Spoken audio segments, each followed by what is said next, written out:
I was picking up my granddaughter from school the other afternoon.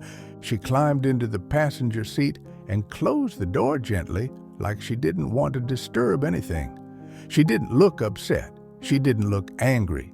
She just looked empty, like the light inside her had been dimmed, not turned off, just lowered enough that you'd notice if you were paying attention. She's 15. At that age, I thought the world was loud and overwhelming. But what I saw in her was something quieter than that, a kind of flatness, like she was carrying a question she didn't know how to ask. I asked how her day was. She shrugged. I asked if anything happened. She said no. We drove for a few minutes in silence. Then she looked out the window and said something that hasn't left my head since. She said, "Grandpa, does it ever feel like nothing you do actually matters?" I'm George. I'm 87 years old. I've lived through wars, recessions, betrayals, funerals, marriages, mistakes I still replay at night, and moments of grace I didn't recognize until years later. And that question, coming from her, hit me harder than I expected. Because the truth is, I've asked myself that same thing more times than I'd like to admit. The difference is this. She's standing at the beginning of her life, staring forward, and I'm standing near the end of mine, looking back. And somewhere between those two viewpoints, I think I finally understand something important. We live in a world obsessed with impact. You see it everywhere. People chase careers not because they love the work, but because it sounds impressive. They post their lives online, hoping someone will validate their existence with a heart or a comment. They measure their worth by how many people know their name. And I understand it. I really do. When you're young, you're told that if you don't stand out, you'll disappear. But here's what nearly 9 decades have taught me. Let me tell you about my neighbor, Margaret. Margaret lived 3 houses down from us for 42 years. She was a school teacher, 3rd grade, same elementary school her entire career. Never married, no children of her own, quiet, polite. The kind of person you wave to but don't think much about. When she retired, there was a small gathering in the school gym. Maybe 30 people showed up. She got a plaque, a bouquet of flowers, a few polite speeches, no cameras, no headlines, nothing that suggested she'd left much of a mark. 2 years later, Margaret passed away quietly in her sleep. I expected her funeral to be small. It wasn't.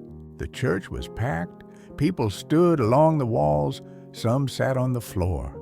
And one by one, they stood up to speak. A doctor said Margaret was the first person who made him feel smart. A woman who ran a nonprofit said Margaret taught her to read when everyone else had given up. A man in his 50s brought his daughter with him and said he became a teacher because of Margaret. Story after story, lives redirected. Futures changed. Margaret never tried to change the world. She thought she was just doing her job. That's when it hit me. We've misunderstood what mattering actually looks like. We think it means being visible, being celebrated, being remembered by crowds. But life doesn't work that way. Life is built out of small moments between people. A sentence that shifts someone's perspective. A kindness that arrives right before someone gives up. Showing up when it would be easier not to. Listening when you'd rather talk. These moments don't feel important. They feel ordinary, forgettable, almost invisible. When I was 39, I hit a rough patch. My business was failing, money was tight. I was drinking more than I should have been, sleeping less than I needed. I felt like I was letting everyone down. One night, I sat in my car outside a bar trying to decide whether to go in. I didn't want to be there, but I didn't want to go home either. That's when a man named Tom knocked on my window. We barely knew each other. Had met once or twice, nothing more. He said he was heading for coffee and asked if I wanted to join him. That was it. No lecture, no intervention, just coffee. We sat in a diner for 2 hours. He didn't ask what was wrong. He didn't try to fix me. He talked about his kids, a book he was reading, a trip he'd taken years ago, and somewhere in the middle of that completely ordinary conversation, something in me settled. I didn't go into that bar. I went home. I can't remember everything we talked about. But that moment mattered, and Tom probably forgot about it by the next morning. That's the strange thing about mattering. It's almost never dramatic. It doesn't announce itself. You don't get a notification telling you that something you did changed someone's life. Most of the time, you'll never know. My wife, Eleanor, used to write letters, real ones, stamps, envelopes, handwriting. She wrote to our kids when they were away at college, to friends she hadn't seen in years, to cousins, neighbors, anyone who crossed her mind. I used to tease her. I'd say, "Elle, everyone has phones now." She'd smile and keep writing. After she passed, I found boxes of letters people had written back to her. And in almost every one, someone mentioned how much her letters meant, how they kept them, reread them, pulled them out during hard times. She wasn't trying to matter. She was just reaching out, and she mattered deeply. Here's what I wish someone had told me earlier in life. Your life doesn't need to be extraordinary to matter. In fact, the pressure to be exceptional often does more harm than good. It convinces people their ordinary lives aren't enough, that if they aren't impressive, they're insignificant.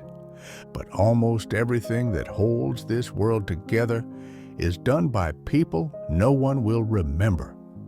Parents who get up at 3 in the morning with sick children, workers who show up and do their jobs honestly, friends who notice when something feels off and check in, volunteers who serve meals, clean parks, visit hospitals. Small acts, quiet choices, unremarkable moments. If you want to know whether you matter, don't look at your status or your achievements. Look at the people directly in front of you. Are you present with them? Are you honest? Are you kind when it costs you something? Do you keep your word? Do you make space for other people's pain? These things won't make you famous, but they determine whether your life actually meant something. When my grandson was 7, he was terrified of water, wouldn't go near a pool. One summer, I spent 3 weeks, 15 minutes a day, standing with him at the shallow end. I didn't push. I didn't lecture. I just stayed. By the end of summer, he was swimming. He's 23 now. He probably doesn't remember those afternoons, but I do, because I know that if I hadn't been there, patient, steady, his fear might have stayed with him. That's mattering, not because it's impressive, because it's real. The older I get, the more I see how much of what we chase is smoke. Status fades, achievements disappear. People forget your accomplishments faster than you'd believe, but they don't forget how you made them feel. They don't forget that you showed up. They don't forget being seen when they felt invisible. Last week at the grocery store, the young woman at the checkout looked exhausted, dark circles under her eyes, moving slowly. I could have paid and left. Instead, I asked how she was doing. Really asked. Her eyes filled up. She told me she'd been working double shifts because her mother was sick. We talked for 3 minutes. I told her she was doing something honorable, that her mother was lucky to have her. When I left, she thanked me twice. Did that change the world? No. Did it matter to her in that moment? I think it did. So here's my answer to my granddaughter. Yes, what you do matters, but probably not in the ways you've been taught to measure. It matters in the small moments, the unglamorous ones, the ones no one applauds. Your life doesn't need to be a spectacle to matter. It just needs to be honest, present, kind, and that's harder than it sounds, because those things require attention. They require showing up when you're tired, caring when it's inconvenient. But that's where real significance lives. I'm 87 years old.